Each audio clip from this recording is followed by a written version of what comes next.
Welcome everybody to IdoNotes, episode number 113. This is the BlackBerry Bold 9930 overview and review as we do the unboxing and setup before we talk about how it performs later on. All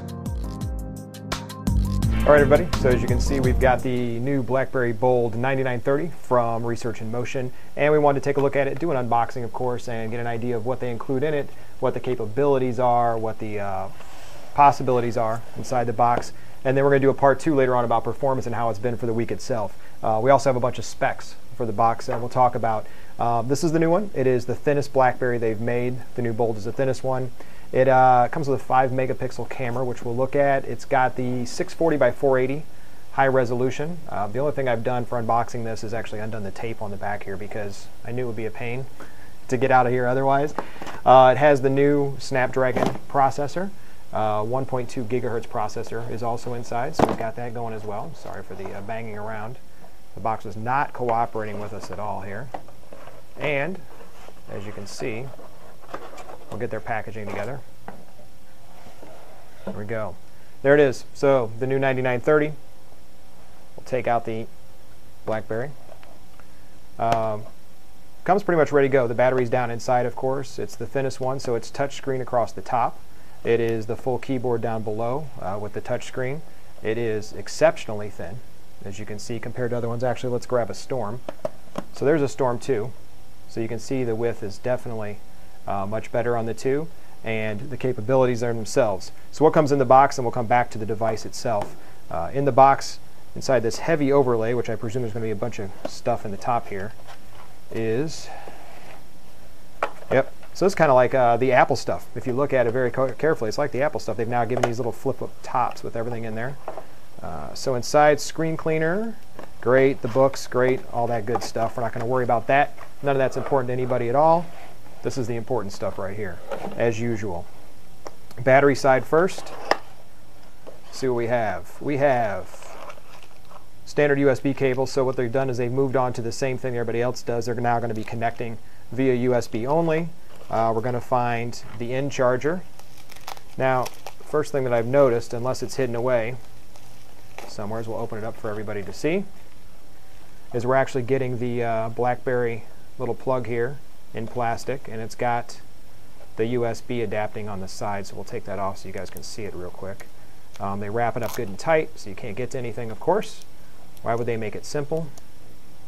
They also want to make it so show it's never been used before. So there we go. So we have the BlackBerry symbol, of course, and then we have the USB on the side. Now, as I look deeper in the box, I want you guys to see, besides the USB, we have the battery, and we'll rip the battery open real quick. They're new. It's probably one of the thinnest batteries I've seen from them. It's a very thin battery to fit in the back to keep up with the thinnest Bold itself. So this is the JM1 battery for everybody. So if you guys are going to be looking for it, the JM1 is what we'll need. We'll put that in the device in a second, look at boot up time. But this is a global phone, and what I've noticed is the other ones came with the ability for you to have multiple adapters built in. This one just has the straight US adapter with no way to change it, no way to slide it off. The previous ones actually have that ability. So we'll take that out. And this side should be just the case. I bet you it's not going to be too exciting on this side. Yep, just the case that comes with it. So let's get rid of that. Let's take a look at the device itself. 5 megapixel camera is on the back. That's one of the specs it has. It now has face detection, image stabilization, geotagging, zero shutter lag, things like that are built in. It's still 640 by 480, but it's a touchscreen on the front. It's 2.8 inches diagonally, for everyone needs to know. It's got the optical trackpad, of course, across the bottom. All the different keys you guys are used to, no big deal there. They're saying talk time on CDMA about 6.6 hours. When you go to GSM, it drops down to about 6.3. Standby time is, what is it, 12.8 days if you're not doing anything, and you get about 50 hours of just straight audio playback from the device itself.